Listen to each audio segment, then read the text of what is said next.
শরীফ নয়া মক্কা বলে ঘোষণা করেন।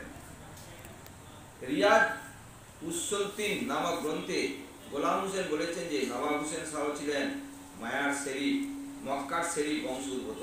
তার বংশের গৌরব প্রচার করার জন্য তিনি শরীফ মক্কা নাম গ্রহণ করেছিলেন।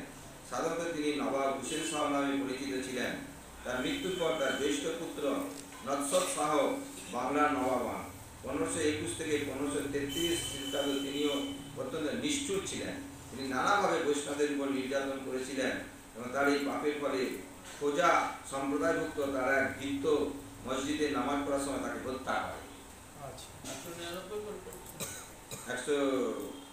195 বললাম, আচ্ছা 96 করেছিলেন না? 99 করেছিলেন। হ্যাঁ 99, এখন 200টা করেছিলেন। সেই হইতে জীবা মোর বলে হরি হরি, ইচ্ছা নাই তবু বলে কি উপায় করি। সেই সময় থেকে আমার জিহ্বা নিরন্তর হরি হরি বলছে, তা বলার ইচ্ছা আমার নেই, তবু আমার জিহ্বা তা বলছে। আমি জানি না এখন আমি কি করবো। ওপর তাৎপর্য বলছেন, কখনো কখনো আসলিক নাস্তিকেরা ভগবানের দিব্য নামের প্রভাব বুঝতে না পেরে বৈষ্ণবদের হরে কৃষ্ণ মহামন্ত্র কীর্তনে পরিহাস করে। এই ধরনের পরিহাসও তাদের কাছে তাদের পক্ষে মঙ্গলজনক। শ্রীমদ্ ভাগবতের 6ষ্ঠ স্কন্ধের 2য় অধ্যায়ের 4র্থ শ্লোকে বলা হয়েছে যে সংকেত, পরিহাস, স্তব ও হেলায় ভগবানের নাম উচ্চারণ করা হলে তাকে বলা হয় নামাভাস। নামাভাস 4 রকমের। তার নাম হচ্ছে 3 রকমের। একটা হচ্ছে অপরাধ যুক্ত নাম, একটা নামাভাস, একটা শুদ্ধ নাম। অপরাধ যুক্ত নাম মানে কি 10 রকম অপরাধ আছে, সেগুলো করে আবার নাম করে। আর নামাভাসটা কি? নামাভাস 4 রকমের।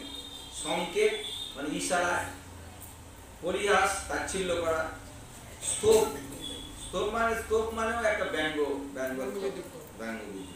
এবং হেলায় অবহেলা করে বলছে। যেমন অনেকে আছে এখানে, অনেকে আসে যারা আবার ঘুরে আসি, এই হাঁটার দ্বারা কি হচ্ছে আবার দেখে আসি, মাঝে মাঝে আসে, ওই যে বিশ্রামের মাঝে মাঝে আসে।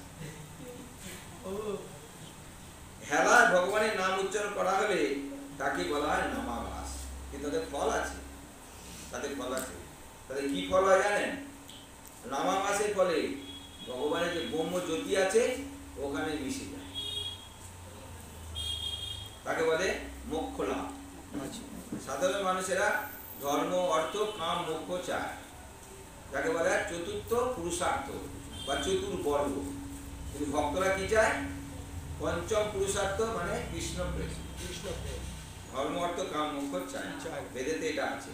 কিন্তু যারা অদ্বৈতবাদী, মায়াবাদী, যারা বলে ভগবান আর জীব এক, তারা এই মোক্ষ লাভটা চায়। এই মোক্ষটা মানে হচ্ছে ভগবানের ব্রহ্মজ্যোতিতে দেহ নির্গত যে রশ্মি 6টা সেখানে মিশে যায়। যেমন সমুদ্রে জলে অনেক নদ নদী, খাল বিলের জল মিশে যায়, এরকম এরাও ব্রহ্মজ্যোতি ভগবানের দেহে মিশে যায়। এটা ওরা চায়, এদের বলে সাযুজ্য মুক্তি বলে, এটাকে মোক্ষ লাভ। কিন্তু ভক্তরা এটা চায়। ভক্তরা কি চায়? আমার ব্রহ্মার জন্ম চাই না, আমার কীটের জন্ম যদি হয় আমি যেন ভক্ত হয়ে জন্মাতে পারি, আমি যেন ভগবানের সেবা করতে পারি। তারপরে তারা এই ব্রহ্মজ্যোতি ক্রস করে ভগবান ধামে যেতে পারে।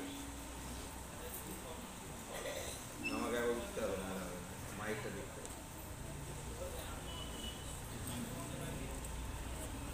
ওইটা পাটা, আপনার না ওটা পারবো না।